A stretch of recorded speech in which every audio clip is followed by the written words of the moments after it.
Hi. Welcome to the Creating Supportive Policies video.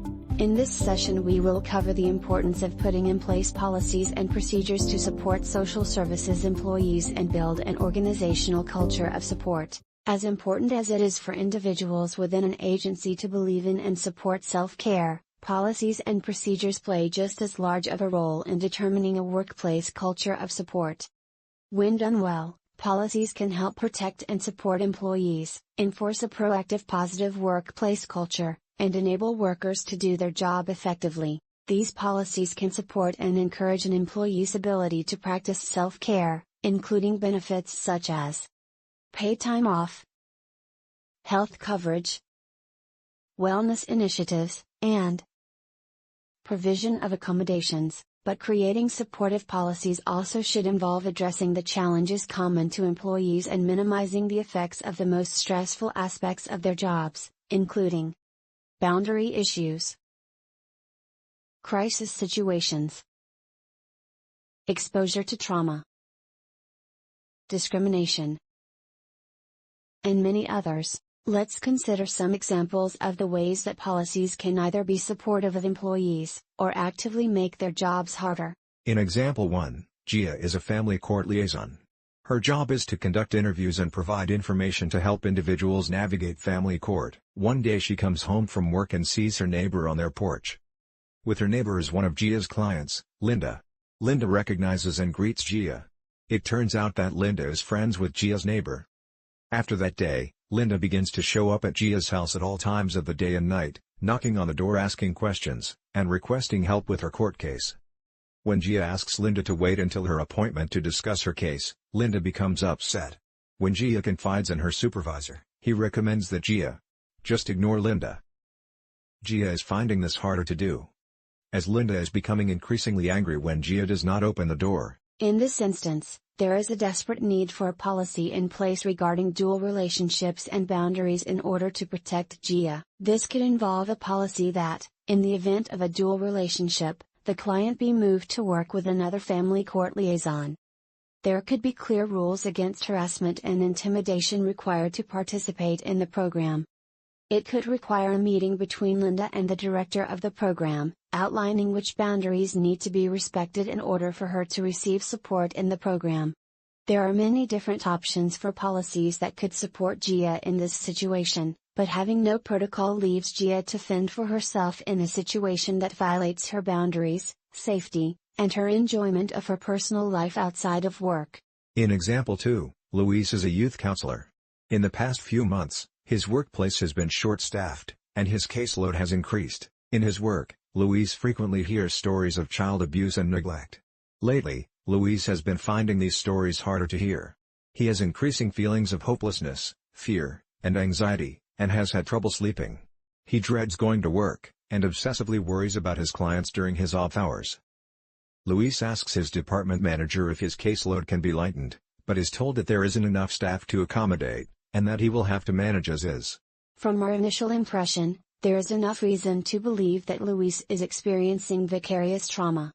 He also might be heading towards the point of burnout. If immediate action is not taken, Luis's resiliency will weaken, his mental health will worsen, and it's very possible he won't last much longer in the job. This of course, would only exacerbate his program's staffing shortage.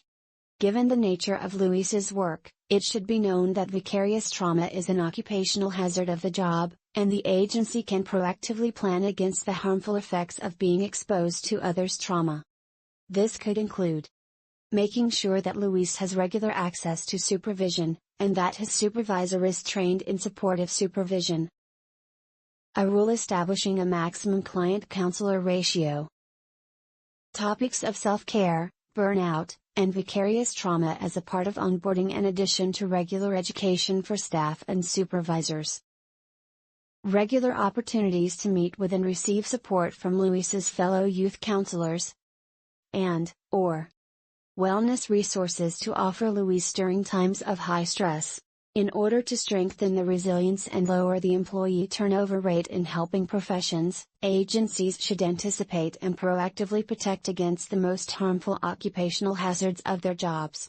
In example 3, Ricky works as an housing and employment specialist for veterans, helping them gain employment skills, apply for jobs, and acquire housing. Over the past year, he has developed a close relationship with one participant, Michael. One day, Michael comes in looking very distressed. Ricky asks him about it, and after some talking Ricky learns that Michael's PTSD symptoms have been getting worse, and Michael admits that lately he's been having thoughts of suicide. Ricky is not sure what to do. As an employment specialist, he does not have the adequate training to respond to this mental health crisis.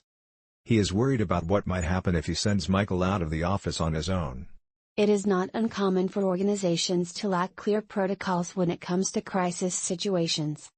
Why is that the case? Some might believe, like in this situation, that since crisis services are not the main service that is offered by the agency, crisis planning is not relevant. But it also speaks to a larger tendency to avoid discussing possible distressing outcomes. It is uncomfortable, and to some might feel that it's admitting to a future failure. Organizations may also not want to deal with the liability that can come from crisis situations. Whichever reason, agencies have a tendency to only address a crisis as it's happening, meaning that employees are often forced to make tough calls on their own.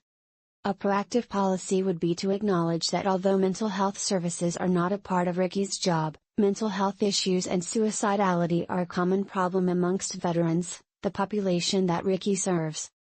Proactive crisis protocols would ensure that, should crisis situations arise, employees won't have to worry about making the wrong call, because their course of action will be clearly outlined. It could be something as simple as having outlined questions for Ricky to ask, requiring basic training on psychological first aid, or having access to relevant resources to refer Michael to. These examples demonstrate that having proactive policies meant to minimize the most stressful aspects of social services jobs will help maintain the safety and resilience of employees, protect participants, and contribute to an organizational culture of support.